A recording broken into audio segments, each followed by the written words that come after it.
This summer, the Supreme Court is expected to announce their decision in a case called Foster v. Chapman. It could potentially reform a lesser-known issue in the justice system that is connected to a legacy of racial discrimination: all-white juries. In this case, Foster, a black man, was sentenced to death by an all-white jury. The prosecutors used peremptory challenges to exclude all potential black jurors. Peremptory challenges allow attorneys to dismiss a certain amount of jurors when they think said jurors' personal biases would color their opinion. When justifying these dismissals, the prosecutors asserted that they were dismissing them for reasons other than their race. They struck a 34-year-old black woman because they said she was too close in age to Foster, who was 19 at the time.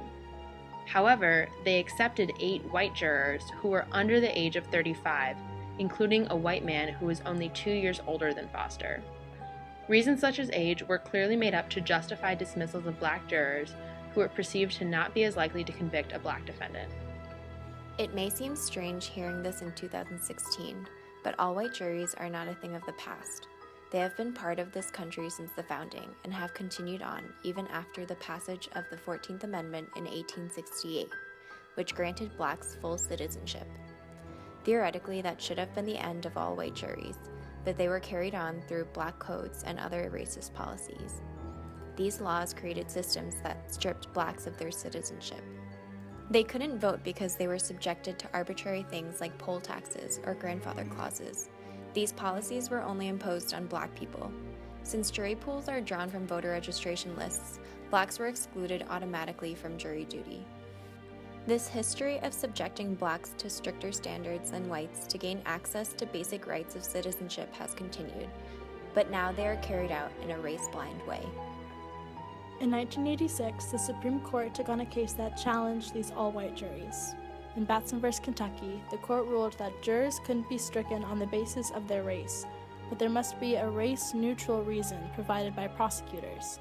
This established what is known as a Batson challenge, whereby defendants contest peremptory challenges by prosecutors that seem to be race-based.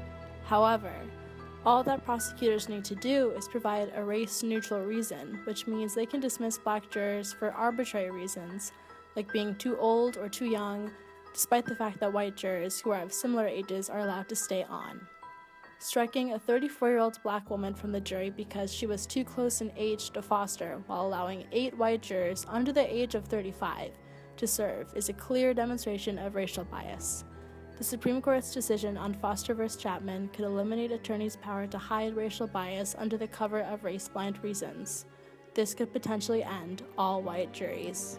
All-white juries play a significant role in the mass incarceration system. All-white juries are much more likely to find black defendants guilty. This is particularly dangerous in death penalty cases. One study found that when there are no blacks in the jury pool, black defendants are convicted at a rate of 81% and white defendants at 66%. When there is at least one black potential juror, that rate decreases to 71% for black defendants and to 73% for white defendants. In the 21st century, racial blindness is actually disguising racism. Attorneys pick and choose their peremptory challenges to remove black jurors, but provide race-neutral reasons that disguise their racist agenda. A fair trial has the power to counteract unjust indictments and policing practices and save people of color from living the rest of their lives with a criminal record. A fair jury could bring black defendants a moment of redemption in a legal process marred with racial discrimination. When black people are systematically excluded from juries, there is no way for juries to be fair. All white juries remove the last chance of redemption in the justice system.